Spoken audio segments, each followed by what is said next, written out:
I was born in the 90s, and if you're like me, you've owned a lot of games since then. If you're like me, you also started running out of space as the years went by and had to shove some of those games in bags or boxes that ended up who knows where. And eventually, when it comes time to excavate them, they're under layers of dirt so thick you'd think they were unearthed from a tomb. Which is what happened to me recently. So I decided to start a little project to collect all my old games and consoles, clean them up a little, and make some good storage for them. I've worked as a librarian and within collections for many years now, so I'm going to try to use some of the tricks I've learned along the way for this project. Hopefully, this inspires someone to look at their own collection. There are game collectors with way more space than me, with walls lined with shelves displaying game libraries in their entirety. This video is more for people like me, with much less room and looking for cheap ways to start archiving. For this video, I'm going to start on my collection of games that still have boxes or cases. As you can see, I did not put much consideration into storing these games when it was time to make room for the new stuff. I didn't even know what games I owned anymore.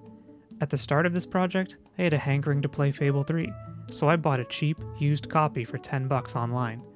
A day later, I found a perfectly good copy sitting in a box covered in so much dust my eyes started watering. I bought some flexible under-the-bed storage bins. I avoided the big plastic tubs because 1, they're typically too big for my purposes, and 2, aesthetically, they're kind of ugly. If you're gonna make space for this stuff, you might as well make it look nice too. I'll provide the link for the bins I used, but what's most important is measuring the space that you've carved out for storage to make sure whatever you use fits. Not only that, it's important to make sure that whatever you buy fits what you're putting in it. For reference, game cases are typically about 5¼ inches when placed down on their front edge. Make sure your storage closes flat too. Some games, especially first or limited editions, can come in these oversized boxes. I don't recommend trying to squeeze them in because you'll just warp the box. The biggest enemy of all this tech is dust.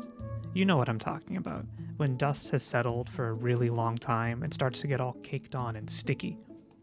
This is also when it's the hardest to clean. Before putting any of your games away, make sure to dust the covers, the spine, and the edges, especially the little divot here where you open the game case. Did you know you're actually not supposed to use compressed air on electronics? You know what you can use it on though? Give the hard-to-reach parts a little air and wipe away any leftover grime. Also, don't go too hard. In the fight to get rid of every speck of dust, you're gonna lose. The storage bins I bought are going to protect the collection from most dust or dirt. You know what was interesting to see looking through these games? All the loose papers that games used to come with under the manual. In the library world, this might be considered what is called ephemera. It was meant to be used or enjoyed, then thrown out when its usefulness was done. Basically, anything with a shelf life. For posterity, I like to keep games as I bought them, with all that stuff included. It's representative of a different time after all.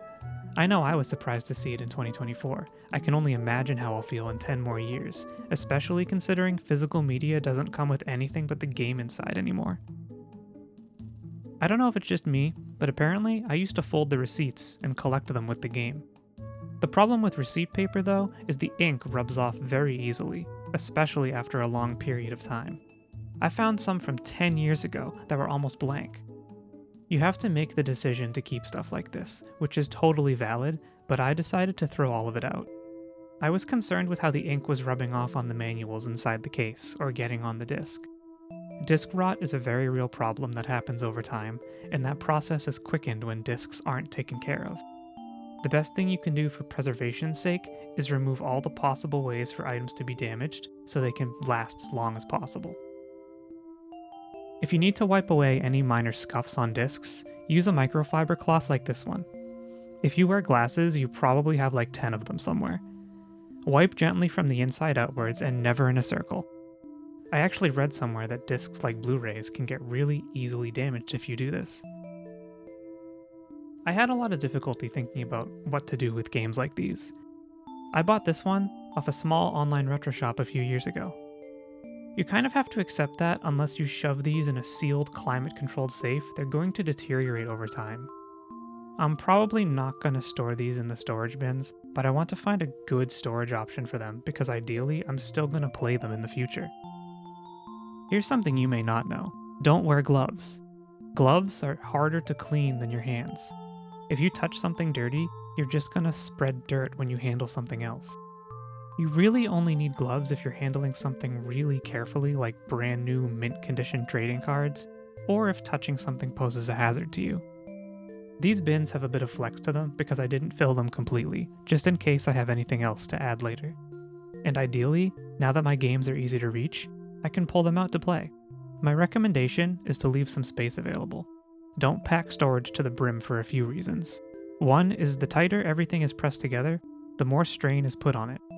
While these plastic cases can withstand a lot, it also isn't that hard to crack them if they take too much force. And ultimately, our goal is to keep everything as it came as long as we can. This was just the start of my project. I still have all my Super Nintendo games, my Nintendo 64 games, and a whole stash of loose Game Boy and Game Boy Advance cartridges. Not to mention all the consoles, their cables, their peripherals, and their controllers. Hopefully you learned something interesting, or got inspired to take a look at your own game collection. Hope to see you for part 2 of this silly little archival project. Until then, take care.